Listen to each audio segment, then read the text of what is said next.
আসসালামু আলাইকুম। আজ আমরা পঞ্চম শ্রেণীর বেফাকুল গণিত বইয়ের প্রশ্নমালা ৩-এর ১ নং শিখব। তো আমাদের ১ নং এ আছে যোগ করো। এখানে দেওয়া আছে ৪১২, ২৪২, ৩৬৬। ৬ এর সাথে যদি আমরা ২ যোগ করি ৬, ৭, ৮। ৮ এর সাথে যদি ২ যোগ করি ৮, ৯, ১০। ১০ এর ০ হাতে থাকে আমাদের ১। ৬ এর ১ হচ্ছে ৭। ৭ এর সাথে ৪ যোগ করলে ৭, ৮, ৯, ১০, ১১। ১১ এর সাথে ১ যোগ করলে ১১, ১২। ১২ এর ২। তাহলে হাতে আমাদের থাকলো কত? ১। ৩ আর ১ কত? ৪। ৪ এর সাথে ২ যোগ করলে ৪, ৫, ৬। ৬ এর সাথে যদি আমরা ৪ যোগ করি ৬, ৭, ৮, ৯, ১০। এখন আমাদের এই পাশে মানে বাম পাশে আমাদের আর কোনো সংখ্যা নেই, যার কারণে আমরা ১০-এর ১০টাই নামিয়ে ফেলব। আশা করি তোমরা বুঝতে পেরেছো। এবার আমরা চলে যাই ২ নাম্বার। ২ এর সাথে ৩ যোগ করলে হচ্ছে ৫। ৫ এর সাথে যদি আমরা ৫ যোগ করি ৫, ৬, ৭, ৮, ৯, ১০। ১০ এর ০ হাতে থাকে ১। ১ আর ১ হচ্ছে ২। ২ এর সাথে ৭ যোগ করলে আমাদের ৭ সংখ্যাটা বড়। তাহলে আমরা কি করব? সবসময় বড় সংখ্যা থেকে গুনব। তাহলে আমাদের অঙ্কটা একটু সহজ হবে। তাহলে ৭ এর পর থেকে আমরা ২ পর্যন্ত গুনি। তাহলে ৭ এর পরে ৮, ৯। তাহলে সহজেই আমরা বের করে ফেললাম। যেহেতু উপরে ০ আছে, ০ কোনো যোগের সময় কি মূল্য থাকে না। তার জন্য আমরা ০টা হিসাব করব না। তাহলে ৭ আর ২ হচ্ছে ৯। এইবার ৮ এর সাথে আমরা ৩ যোগ করি। ৮ আর ৩ কত? ৮, ৯, ১০, ১১। ১১ সাথে আমরা কত যোগ করব? ৭। তাহলে ১১ সাথে ৭ যোগ করলে ১১, ১২, ১৩, ১৪, ১৫, ১৬, ১৭, ১৮। এখন আমাদের তো বাম পাশে আর কোনো সংখ্যা নেই, আমি আগের ম্যাথেই বলেছি। তার কারণে কি করব আমরা? ১৮ ১৮ই বসিয়ে দেব। শেষ।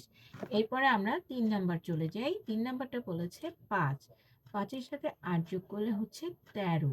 ৮, ৫, ১৩। কিভাবে? ৫ এর পর থেকে আমরা ৮ ঘর গুনব। যদি আমরা বড় সংখ্যা থেকে গুনি, বিষয়টা আমাদের জন্য সহজ। তাহলে ৮ এর পর থেকে আমরা ৫ ঘর গুনি। ৮ এর পরে ৯, ১০, ১১, ১২, ১৩।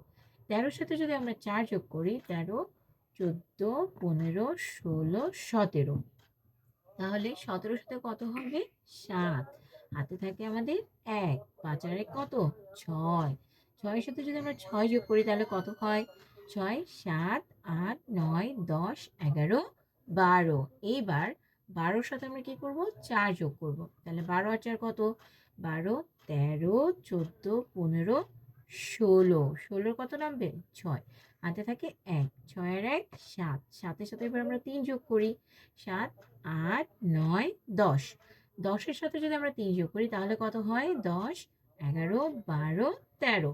এই নেমে গেল ১৩। আশা করি তোমরা ১, ২, ৩ বুঝতে পেরেছো। এবার চলো আমরা ৪ নাম্বারটাতে যাই। ৪ এ কি বলা আছে? ৩৮৯, ৯০, ৫৩৮, ৪৬। আচ্ছা, তাহলে এবার আমরা ৬ এর সাথে ৮ যোগ করি।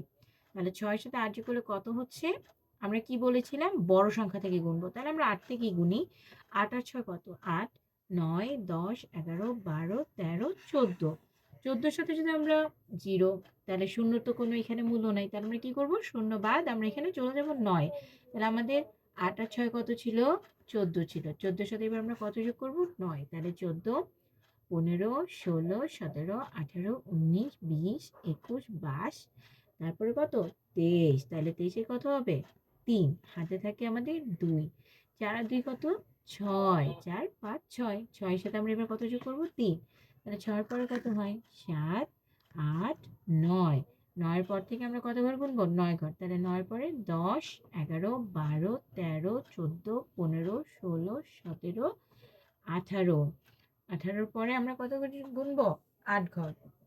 তাহলে এবার দেখি ১৮ পরে ৮ গুণলে কত হয়? ১৮, ১৯, ২০, ২১, ২২, ২৩, ২৪, ২৫, ২৬। ২৬ এ কত নামালাম আমরা? ৬। হাতে থাকে আমাদের ২। ৫ আর ২ কত? আমাদের ৭। ৭ এর সাথে এবার আমরা ৩ যোগ করব। ৭, ৮, ৯, ১০। এই হচ্ছে আমাদের ১০। তাহলে বন্ধুরা এখানে কত অঙ্ক হলো? ১০৬৩। এবার চলে যাই আমরা ৫ নাম্বারটাতে। আচ্ছা, ৫ নাম্বারে কি বলা হয়েছে? ৩০৪, ৭৭৫। তারপরে দেওয়া আছে ৬, তারপর দেওয়া আছে ৪৪৫। তো তোমরা সবসময় মনে রাখবে যোগের সময় প্রত্যেকটা অঙ্ক কি করতে হবে, সিরিয়ালি সাজাতে হবে, মানে সংখ্যার নিচে সংখ্যা, তাহলে তোমার কি করতে হবে, হিসাবটা করতে তোমার কি সহজ হবে এবং অঙ্কেতে কি হবে না, ভুল হবে না। তাহলে দেখো 5-এর সাথে আমরা যদি 6 যোগ করি তাহলে কত হয়, 11 হয়। এভাবে 6-এর পর থেকে যদি আমরা 5 ঘর গুনি, 6, 7, 8, 9, 10, 11, 11 আর এখানে আছে কত 5, তাহলে 11 পর 12, 13। আমরা তাহলে 5 নম্বর অঙ্কটাও বুঝে গেলাম। 5-এর পরে এবার হচ্ছে 6 নম্বর অঙ্কে দেওয়া আছে 872, এখানে দেওয়া আছে 79, আর এখানে দেওয়া আছে 305, আর এখানে আছে 9। এবার আমরা তাহলে কি করব, 9-এর পর থেকে 5 পর্যন্ত গুনবো। তাহলে 9-এর পর থেকে 5 পর্যন্ত গুনলে কত হয়, 9, 10, 11, 12, 13, 14। 14-এর পর থেকে কত পর্যন্ত গুনবো, 9 পর্যন্ত। তাহলে 14-এর পরে কত, 15, 16, 17, 18, 19, 20, 21, 22, 23। 23-এর পর থেকে আমরা 2 ঘর গুনবো। 23-এর পরে 24, 25, তাহলে 25-এর কত 5, হাতে আমাদের থাকলো 2। এবার এখানেও দেখো আমাদের কিছুই নাই, তাহলে আমরা এখানে 2টা ধরে নিই। তাহলে এখানে ধরো আমাদের আছে 2, এখানে 0, 0 তো কোনো মূল্য নেই। তাহলে 2-এর পর থেকে আমরা 7 পর্যন্ত গুনবো। তাহলে 2-এর পর থেকে 7 পর্যন্ত গুনলে কত হয়, 7-এর পরে 8, 9, 9-এর পরে আমরা আবার কত গুনবো, 7। তাহলে 9-এর পর থেকে 7 পর্যন্ত গুনলে 9-এর পর 10, 11, 12, 13, 14, 15, 16, 16, 6, হাতে থাকে 1। তাহলে 3 আর 1 কত, 4। 4-এর পর থেকে যদি আমরা 8 পর্যন্ত করি 4, তাহলে আমরা কি বলেছিলাম, আমরা বড় সংখ্যা থেকে গুনবো। তাহলে আমরা 4-এর পর থেকে না, আমরা 8-এর পর থেকে গুনবো। তাহলে 8-এর পর থেকে যদি 4 পর্যন্ত গুনি তাহলে কত হচ্ছে, 8-এর পরে 9, 10, 11, 12। তাহলে আমরা কত নামালাম, 12। তাহলে আজকে আমরা কি শিখলাম, যোগ করা শিখলাম কত থেকে, 1 থেকে 6 পর্যন্ত। ইনশাল্লাহ আমরা এরপরে বাকি অঙ্কগুলো করে ফেলবো। তোমরাও বাসায় এই অঙ্কগুলো প্র্যাকটিস করবে। ইনশাল্লাহ আবার তোমাদের সাথে কথা হবে। আল্লাহ হাফেজ।